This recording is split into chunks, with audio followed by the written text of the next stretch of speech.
Salah satu kunci sukses di dalam berinvestasi itu adalah mengetahui mengenai timing.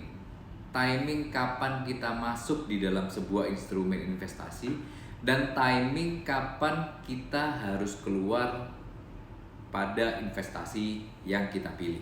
Nah, sama seperti sebuah komen yang ada di sini yang bilang bahwa jangankan properti, saham-saham perbankan saja anjlok 30%. Kayaknya memang daya beli lagi parah.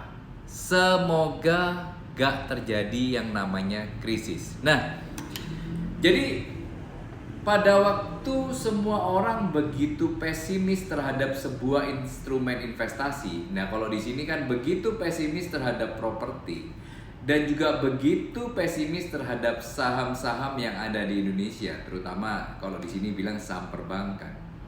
Justru di titik inilah adalah timing yang terbaik untuk masuk di properti dan untuk masuk di saham-saham IHSG seperti perbankan tersebut.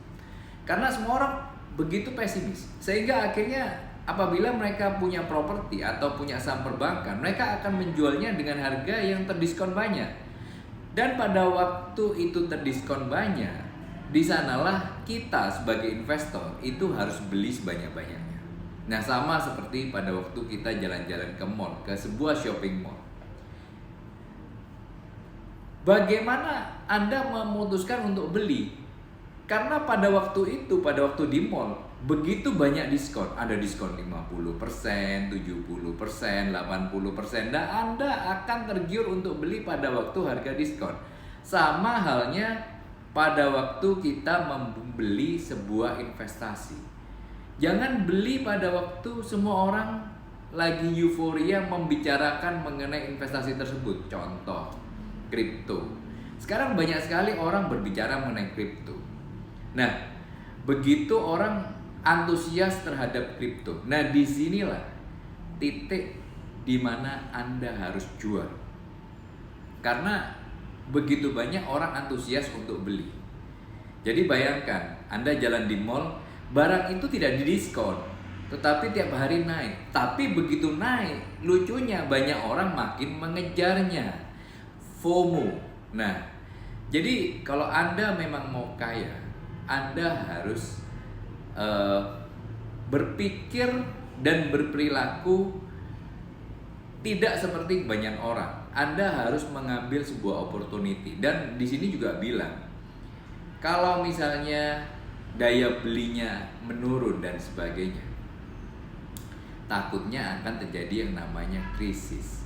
Justru saya kasih tahu pada teman-teman, justru orang-orang kaya, orang-orang berduit itu justru senang kalau krisis terjadi.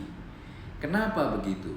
Kita ambil contoh krisis 98, di mana orang begitu takutnya, begitu pesimisnya terhadap Indonesia, sehingga akhirnya mereka menjual properti mereka dengan harga murah. Nah, justru disinilah orang-orang yang mengambil kesempatan mendapatkan keuntungan yang semaksimal-maksimalnya. Sama pada waktu krisis 2008, begitu market betul-betul market saham begitu turun dengan begitu tajamnya, justru disinilah Anda harus masuk. Nah, sama seperti sekarang, begitu orang begitu pesimis terhadap properti, begitu pesimis terhadap saham di Indonesia, justru disinilah titik terbaik Anda untuk masuk di instrumen tersebut. Nah, jadi jangan berpikir sebaliknya.